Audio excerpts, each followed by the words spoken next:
চলো আজ বানাবো দুধ শুক্তো। তার জন্য কিছু সবজি কেটে নিয়েছি। প্রথমে কড়াইতে সর্ষের তেল দিয়ে ওই তেলে এক মুঠো বড়ি লাল লাল করে ভেজে তুলে নেব। তারপর আবার কড়াইতে তেল দিয়ে একে একে সবজিগুলো ভেজে নেব, গাজর আর সজনে ডাঁটা ছাড়া। প্রথমে ভেজে নিলাম উচ্ছে, তারপর কাঁচকলা আর রাঙা আলু সামান্য হলুদ গুঁড়ো দিয়ে ভেজে নেব। তারপর বেগুন সামান্য হলুদ গুঁড়ো দিয়ে ভেজে তুলে নেব। তারপর আলু হালকা করে ভেজে তুলে নেব। এবার কড়াইতে সর্ষের তেল দিয়ে ফোড়নে দেব শুকনো লঙ্কা, তেজপাতা, পাঁচফোড়ন।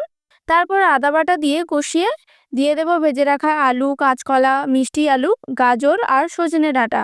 সব সবজিগুলো 3 থেকে 4 মিনিট নাড়তে হবে। এর মাঝে পরিমাণ মতো নুন দিয়ে দেব। তারপর দেব রাঁধুনি বাটা। রাঁধুনি শুক্তোতে অবশ্যই দিতে হবে। আবার 3 থেকে 4 মিনিট কষিয়ে জল দিয়ে দেব। ঢাকা চাপা দিয়ে রান্না করব। সবজিগুলো 90% কুক হয়ে গেলে দিয়ে দেবো ভেজে রাখা উচ্ছে আর বেগুন। তারপর দুধ দিয়ে 2 থেকে 3 মিনিট রান্না করব। আরও একটু নুন আর চিনি দিয়ে দেব।